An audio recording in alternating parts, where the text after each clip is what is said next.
नमस्कार। समसामयिक विषयों पर आपके पसंदीदा कार्यक्रम विशेष में आपका स्वागत है। मैं हूं आपके साथ वैभव राज शुक्ला। उठो, जागो और तब तक मत रुको जब तक लक्ष्य की प्राप्ति ना हो जाए। स्वामी विवेकानंद के ऐसे कई संदेश आज भी देश और दुनिया के लाखों करोड़ों लोगों को प्रेरणा देते हैं, खासकर युवाओं को। स्वामी विवेकानंद का नाम आते ही एक ऐसे तेजस्वी युवा सन्यासी की छवि मन में उभरती है जो ज्ञान के अथाह भंडार थे। स्वामी विवेकानंद की सोच और उनका दर्शन विश्व बंधुत्व की भावना से भरा हुआ था। वो एक ऐसा समाज चाहते थे जहां बड़े से बड़ा सत्य सामने आ सके। दरअसल विवेकानंद के लिए सच ही उनका देवता था।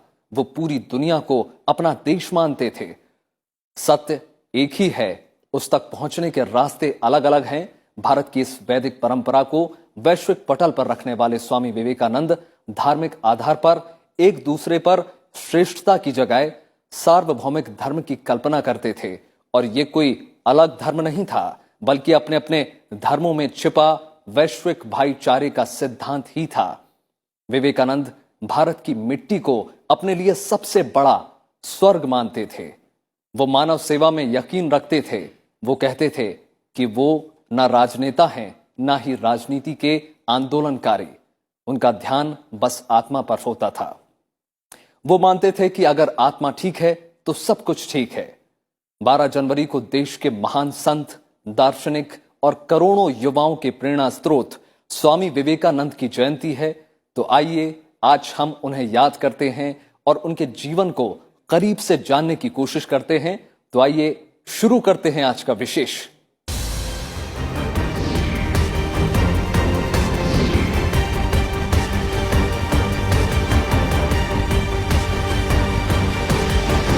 स्वामी विवेकानंद के संपूर्ण व्यक्तित्व को समझने के लिए उनके दर्शन को जानना बेहद जरूरी है। स्वामी विवेकानंद समकालीन भारतीय दार्शनिकों में अग्रदूत हैं। आइए नजर डालते हैं स्वामी विवेकानंद के दर्शन से जुड़ी मान्यताओं पर।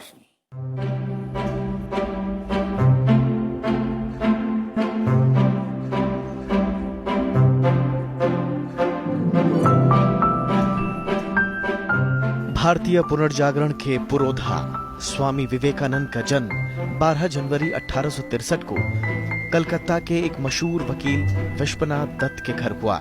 माता भुवनेश्वरी देवी प्रेम से उन्हें वीरेश्वर पुकारती थी, लेकिन नामकरण संस्कार के समय उनका नाम नरेंद्र नाथ दत्त रखा गया। बंगाली परिवार में जन्मे नरेंद्र में बचपन से ही आध्यात्मिक पिपासा थी। कुशाग्र बुद्धि वाले नरेंद्र साथी बच्चों के साथ ही अध्यापकों से शरारत करने से भी नहीं चूकते थे। परिवार के धार्मिक और आध्यात्मिक वातावरण के प्रभाव से बालक नरेंद्र के मन में बचपन से ही धर्म और अध्यात्म के गहरे संस्कार पड़ गए। प्राथमिक शिक्षा पूरी करने के बाद नरेंद्र को कलकत्ता के मेट्रोपॉलिटन इंस्टीट्यूट में दाखिल करवाया गया। पढ़ाई के साथ ही खेलने, संगीत सीखने, घुड़सवारी करने में उनकी रुचि थी। नरेंद्र की स्मरण शक्ति अद्भुत थी। वे एक बार पढ़कर ही पूरा पाठ याद कर लेते थे। उन्होंने पूरी संस्कृत व्याकरण, रामायण और महाभारत के अध्याय याद कर लिए थे। शुरू में नरेंद्र अंग्रेजी नहीं सीखना चाहते थे। उनका मानना था कि ये उन लोगों की भाषा है जिन लोगों ने उनकी मातृभूमि पर कब्जा किया हुआ है। लेकिन बाद में उन्होंने न सिर्फ अंग्रेजी सीखना शुरू किया, बल्कि इस पर महारत भी हासिल कर ली। बचपन से ही उनमें नेतृत्व का गुण था।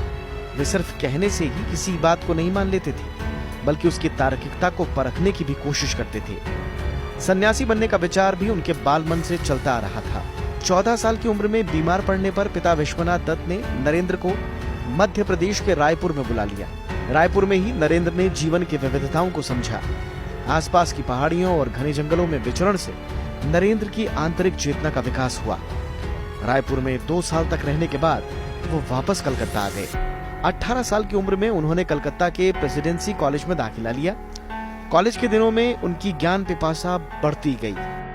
उनकी शिक्षा जो आजकल की जैसे वेस्टर्न एजुकेशन उनका शिक्षा नहीं था।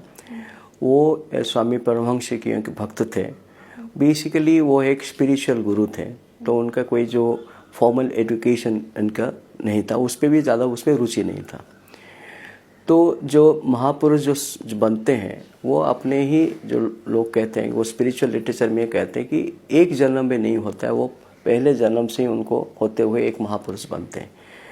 उनको देखिए, उनका देहांत होता है, हार्डली 39 ईयर्स में उनका देहांत हो जाता है। संसार की सच्चाई और सत्य की खोज जैसे प्रश्न उन्हें विद्रोही बनाने लगे। वे परंपराओं और रस्मों के प्रति भी सहज नहीं रहे। वे ईश्वर की मान्य धारणा के रहस्यों को सुलझाने में बेचैन होने लगे।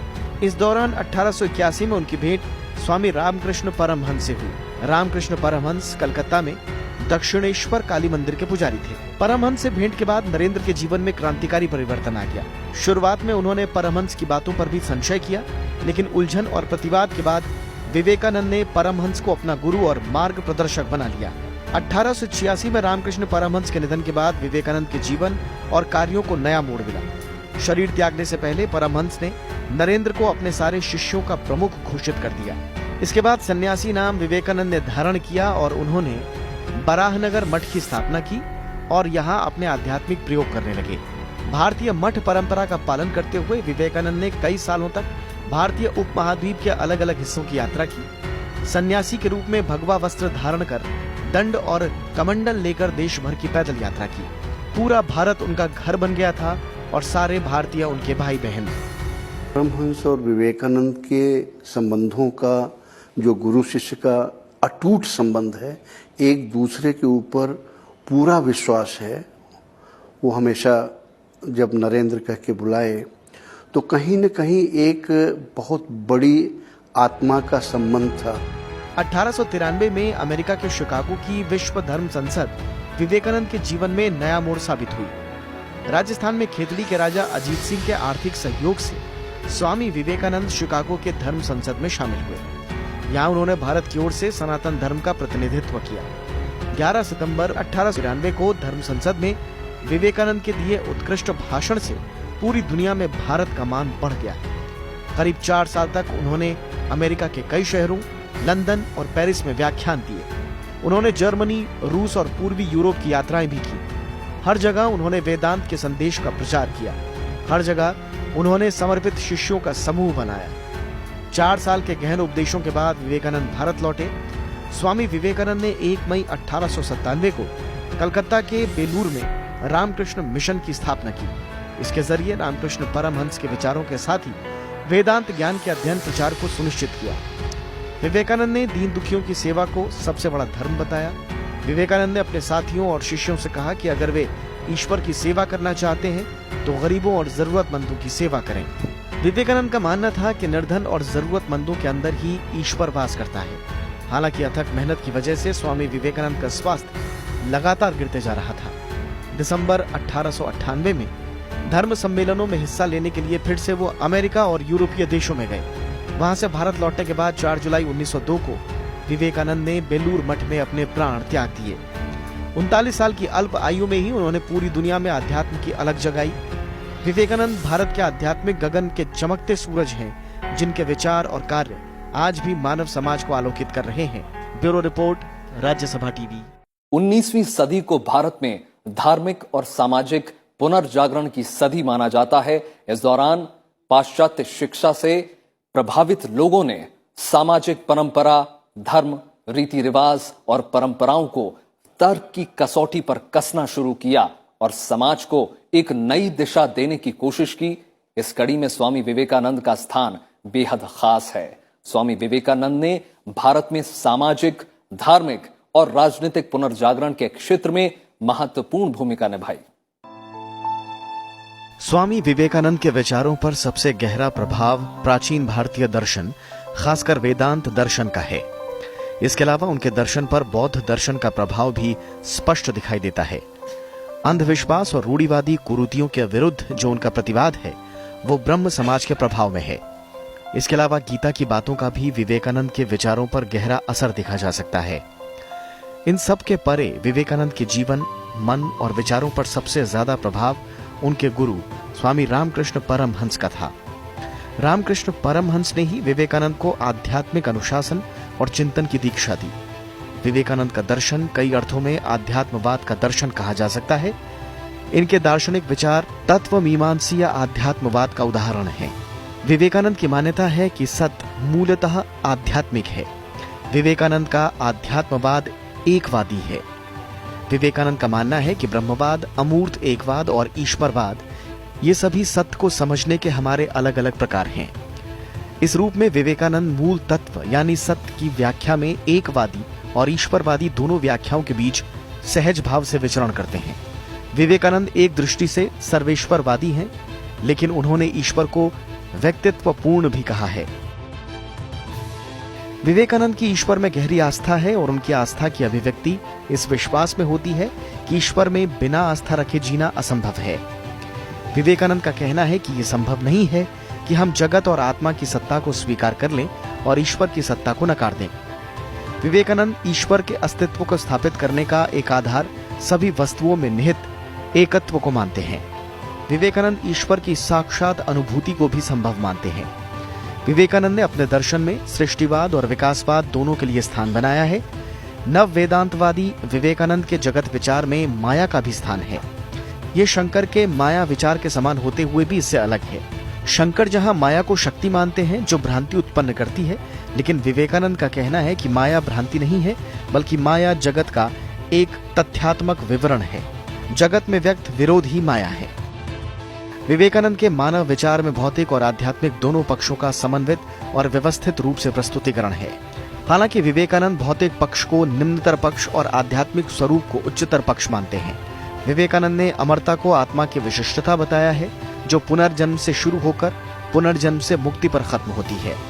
आत्मा अमरता की अनुभूति कैसे कर सकती है, इसके लिए विवेकानंद ने ज्ञान योग, भक्ति मार्ग और कर्म मार्ग का विश्लेषण किया है। इसके अलावा राजयोग का भी जिक्र किया है, जिसमें अमरता की प्राप्ति के लिए मन और शरीर के पूर्ण नियंत्रण और अनुशासन शामिल हैं।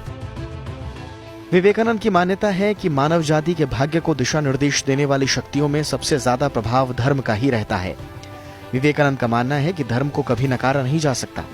उनका कहना है कि धर्मों की विभिन्नता, उनका आपसी मतभेद और विवाद धर्मों के जीवन के लिए अनिवार्य हैं।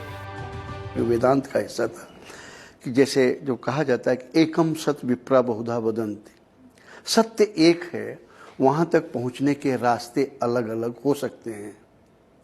ये एक हमारी कल्पना, वैदिक कल्पना थी, जिसमें सभी धर्मों को उतना ही एक तरह से सम्मान दिया गया कि आपका धर्म भी उतना ही श्रेष्ठ है जितना मेरा। विवेकानंद का कहना है कि धर्म सार्वभौम कैसे हो पाएगा, इस प्रश्न के समाधान में ही सार्वभौम धर्म का स्वरूप उभरता है। वे कहते हैं कि धर्मों की सार्वभौमिकता की एक पहचान ये है कि उसके द्वार हर व्यक्ति के लिए खुले रहें। सार्वभौम धर्म की दूसरी शर्त यह है कि वो विभिन्न धर्म संस्थाओं को संतुष्ट और तृप्त कर सके। विवेकानंद का मानना है कि जैसे विश्व बंधुत्व संभव है, वैसे ही सार्वभौम धर्म भी वास्तविक है। विवेकानंद का कहना है कि वस्तुतः हर धर्म सार्वभौम धर्म है, लेकिन हम अपनी सुविधाओं और बाह्य उद्देश्यों की पूर्ति के लिए उस धर्म की सार्वभौमिकता की उपेक्षा कर उसे सांप्रदायिक बना देते हैं। आगे चलकर वे स्पष्ट करते हैं कि सार्वभौम धर्म बनाने का अर्थ अलग से किसी धर्म को मानने की आवश्यकता नहीं है। विवेकानंद कहते हैं कि सार्वभौम मानसिकता से सोचें तो हम सभी धर्मों की एक समानता को देख पाएंगे। सार्वभौम धर्म की विशिष्टता होनी चाहिए कि वो हर मन को सहज रूप से स्वीकार हो। Bureau report, Rajya Sabha TV. Swami Vivekananda को हम संत, दार्शनिक और समाज सुधारक के साथ ही समाज को नई दिशा देने वाले शख्स के तौर पर याद करते हैं। उनके व्यक्तित्व के हर पहलू का विकास परिवार से मिले संस्कारों से ही शुरू हुआ। भारतीय सनातन धर्म से दुनिया को परिचय कराने वाले स्वामी विवेकानंद बचपन से ही खोजी प्रवृत्ति के थे। उन्होंने गरीबों की सेवा को ईश्वर की सेवा बताया और इसे जीवन पर्यंत खुद भी अपनाया। आइए नजर डालते हैं उनके जीवन परिचय पर। उठो, जागो और तब तक रुको नहीं जब तक मंजिल प्राप्त ना हो जाए। भारतीय पुनर्जागरण की मजबूत परंपरा के वाहक स्वामी विवेकानंद की ये पंक्तियां उनके सामाजिक चिंतन और विचार को बयां करती हैं। विवेकानंद ने सामाजिक परिवर्तन को महज सतही तौर पर नहीं लिया, बल्कि अपने तरीके से सामाजिक पुनर्रचना की अपील की और उसे साकार करने के लिए जीवन भर लगे रहे।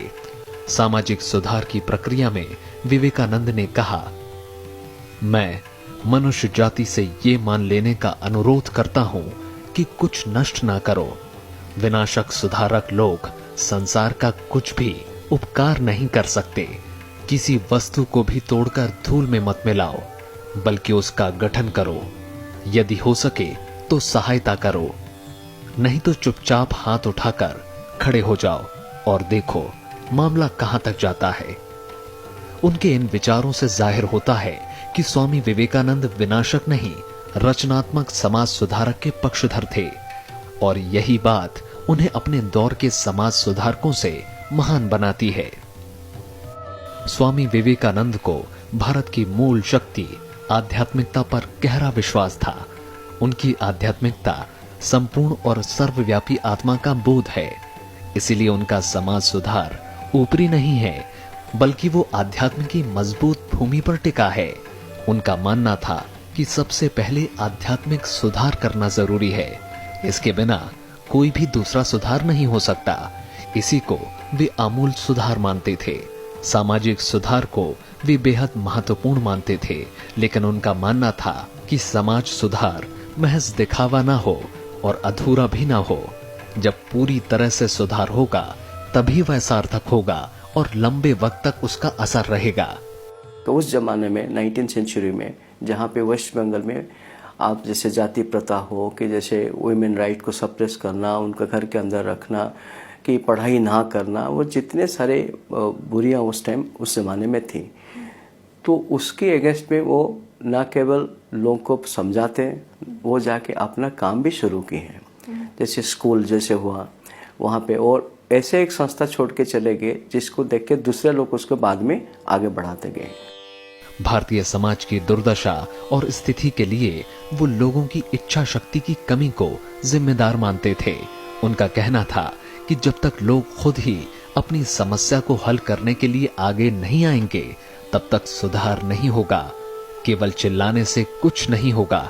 विवेकानंद इस बात पर खास जोर देते थे कि समाज सुधारक को समाज के प्रति गहरी सहानुभूति होनी चाहिए, तभी वो गरीबी और अज्ञान में डूबे करोड़ों लोगों की वेदना का अनुभव कर सकेगा। साथ ही वे कहते थे कि जब इस देश के युवा अपने गरीब और दरिद्र देशवासियों के लिए अपने सुख और सुविधाओं का त्याग करेगा, तभी भारत दोबारा उठ सकेगा। सबसे बड़ी चीज था उनकी जो ये सुधारने के, समाज सुधारने के लिए कास्ट सिस्टम को अपोज करना। तो उनके ये मानना था कि जाति प्रथा जो कभी वो बर्थ बेस्ड नहीं है, वो एक कर्म बेस्ड है। आप कौन सा काम, इस पे जाति प्रथा होना चाहिए। तो ये वो जो एक जो प्रेजुडिस लोगों का अंदर था कि भाई आप जिस जात में पैदा हुए, आपके पास्ट कर्म के लिए, जो इसको कहते हैं ना संस्कार के लिए, वो उसको पहले बार कंटेस्ट किए थे। मुझे लगता है उनकी वो वाली जो बात आज भी कहीं रेलेवेंट है, जहाँ पे कि आप पर्टिकुलरली नॉर्दर्न इंडिया में जो कास्ट सिस्टम था रिजिड हो रहा है, कि उसको कहते हैं कि जाति प्रथा अपना ही बना हुआ है, हम उसको तोड़ सकते हैं, ये भगवान का दिया नहीं है। स्वामी विवेकानंद का मानना था कि सामाजिक परिवर्तन बाहर से नहीं, अंदर से होता है। उसे लाने के लिए समाज को बाहर से नहीं, अंदर से मजबूत करना जरूरी है। भारतीय समाज में मौजूद विषमताओं का कारण वे वर्ग विभाजन को मानते थे। विवेकानंद ने कहा, भारत के सत्यानाश का मुख्य कारण यही है कि देश की संपूर्ण विद्या बुद्धि, राजशासन और दंभ के बल से मुट्ठी भर लोगों के एकाधिकार में रखी गई है। इस हालात को बदलने के लिए वे आम लोगों में शिक्षा के प्रसार को जरूरी मानते थे, जो नैतिक और बौद्धिक दोनों प्रकार की हो। इसके अलावा वे समाज के वंचित वर्ग को संगठित कर स्वयं के उद्धार के लिए तैयार करना भी जरूरी मानते थे। उनके सबसे बड़ी उनकी कंसर्न था कि समाज में शिक्षा के अभाव, ठीक है, तो वो शिक्षा के अभाव से ही जितनी ही जो प्रेजुडिसेस है, सुपरस्टिशन है, जिसको आप जो कहते हैं ना, जो कि समाज में जो इविल है इसलिए प्रिवेल करता है। तो इसीलिए उनके ये था कि समाज की जो इस तरीका से व्यवहार हो रहा है, समाज में इस तरीका से प्रॉब्लम है, उसको कैसे सॉल्व कर सकते हैं, वो शिक्षा ही द्वारा ही हो सकता है। स्वामी विवेकानंद किसी भी सामाजिक परिवर्तन से पहले वैचारिक परिवर्तन को जरूरी मानते थे। वे सामाजिक उद्धार को आत्म उद्धार से जोड़कर देखते थे। दरअसल विवेकानंद सामाजिक परिवर्तन की गति को तेज कर भारत में व्यापक बदलाव लाना चाहते थे। इसमें वे शरीर, मस्तिष्क और आत्मा तीनों की भूमिका को महत्वपूर्ण मानते थे, लेकिन सबसे ज्यादा भरोसा आत्मा पर ही करते थे और यही बात उन्हें सभी से अलग बनाती है। स्वामी विवेकानंद के अनुसार किसी एक वर्ग या समुदाय के परिवर्तन से भारत का संपूर्ण परिवर्तन नहीं होगा। जब तक सभी लोग इस दिशा में काम नहीं करेंगे तब तक ये बदलाव अधूरा ही रहेगा। इसलिए उन्होंने युवा, स्त्री, निर्धन, कामगार, किसान सभी को जगाने की कोशिश की। Bureau report, Rajya Sabha TV. 1893 में स्वामी विवेकानंद ने शिकागो में हुए विश्व धर्म सम्मेलन में एक बेहद चर्चित और ऐतिहासिक भाषण दिया था। यह भाषण और विवेकानंद तब से एक दूसरे के पूरक हो गए। इस भाषण में स्वामी विवेकानंद ने जो सबसे महत्वपूर्ण संदेश दिया वो था भारतीय वेदों में छिपा विश्व बंधुत्व और भाईचारे का संदेश। आइए सुनते हैं उन्होंने उस भाषण में क्या कहा। अमेरिका के बहनों और भाइयों, आपके इस स्नेहपूर्ण और जोरदार स्वागत से मेरा दिल अपार हर्ष से भर गया है। मैं आपको दुनिया की सबसे प्राचीन संत परंपरा की तरफ से धन्यवाद देता हूं। मैं आपको सभी धर्मों की जननी की तरफ से धन्यवाद देता हूं और सभी जाति संप्रदाय के लाखों करोड़ों हिंदुओं की तरफ से आपका आभार व्यक्त करता हूं। मेरा धन्यवाद कुछ उन वक्ताओं को भी है जिन्होंने इस मंच से ये कहा कि दुनिया में सहनशीलता का विचार सुदूर पूर्व के देशों से फैला है। मुझे गर्व है कि मैं ऐसे धर्म से आता हूं जिसने दुनिया को सहनशीलता और सार्वभौमिक स्वीकृति का पाठ पढ़ाया है। हम सिर्फ सार्वभौमिक सहनशीलता में ही विश्वास नहीं रखते, बल्कि हम विश्व के सभी धर्मों को सत्य के रूप में स्वीकार करते हैं। मुझे गर्व है कि मैं एक ऐसे देश से हूं जिसने इस धरती के सभी देशों और धर्मों के परेशान और सताए गए लोगों को शरण दी है। मुझे ये बताते हुए गर्व हो रहा है कि हमने अपने हृदय में उन इजरायलियों की पवित्र स्मृतियां संजो कर रखी हैं जिनके धर्म स्थलों को रोमन हमलावरों ने तोड़ तोड़ कर खंडर बना दिया था और तब उन्होंने दक्षिण भारत में शरण ली थी। मुझे इस बात का गर्व है कि मैं एक ऐसे धर्म से हूं जिसने महान पारसी धर्म के लोगों को शरण दी और अभी भी उन्हें पाल पोस रहा है। भाइयों, मैं आपको एक श्लोक की कुछ पंक्तियां सुनाना चाहूंगा जिनका मैंने बचपन से स्मरण किया और दोहराया है और जो रोज करोड़ों लोगों द्वारा हर दिन दोहराया जाता है। जिस तरह अलग अलग स्रोतों से निकली विभिन्न नदियां अंत में समुद्र में जाकर मिलती हैं, उसी तरह मनुष्य अपनी इच्छा के अनुरूप अलग अलग मार्ग चुनता है। वे देखने में भले ही सीधे या टेढ़े मेढ़े लगें, पर सभी भगवान तक ही जाते हैं। वर्तमान सम्मेलन, जो कि आज तक की सबसे पवित्र सभाओं में से एक है, गीता में बताए गए इस सिद्धांत का प्रमाण है। जो भी मुझ तक आया है, चाहे वह कैसा भी हो, मैं उस तक पहुंचता हूं। लोग चाहे कोई भी रास्ता चुने, आखिर में मुझ तक ही पहुंचते हैं। सांप्रदायिकताएं, कट्टरताएं और इसके भयानक वंशजों की हठ धर्मता ने लंबे समय से पृथ्वी को अपने शिकंजों में जकड़ा हुआ है। इन्होंने पृथ्वी को हिंसा से भर दिया है। कितनी बार ही ये धरती खून से लाल हुई है। न जाने कितनी सभ्यताएं तबाह हुई हैं और कितने देश मिटा दिए गए हैं। अगर ये भयानक राक्षस नहीं होते तो आज मानव समाज कहीं ज्यादा उन्नत होता, लेकिन अब उनका समय पूरा हो चुका है। मुझे पूरी उम्मीद है कि आज इस सम्मेलन का शंखनाद सभी हठ धर्मिताओं, हर तरह के क्लेश और सभी मनुष्यों के बीच की दुर्भावनाओं का विनाश करेगा, चाहे वो तलवार से हो या फिर कलम से। 39 साल की अल्प आयु में स्वामी विवेकानंद जो काम कर गए, वो शताब्दियों तक आने वाली पीढ़ियों का मार्गदर्शन करता रहेगा। जिन सामाजिक, राजनीतिक और आर्थिक चुनौतियों का सामना हम आज कर रहे हैं, उन पर स्वामी विवेकानंद ने उस दौर में सुधार की बात की थी जब दूर दूर तक इस पर कोई ध्यान देने वाला तक नहीं था।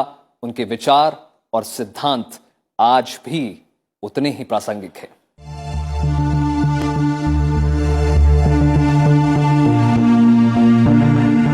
स्वामी विवेकानंद ने अपने दौर में समाज में मौजूद हर चुनौतियों पर सवाल खड़े किए और उनको खत्म करने के विचार भी दिए, जो आज भी प्रासंगिक हैं।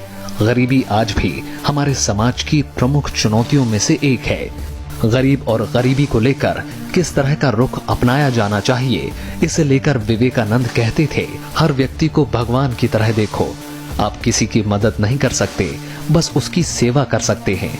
उन्होंने कहा, जब तक करोड़ों लोग भूखे और वंचित रहेंगे, तब तक मैं हर उस आदमी को गद्दार मानूंगा जिसने गरीबों की कीमत पर शिक्षा तो हासिल की, लेकिन उनकी बिल्कुल चिंता नहीं की।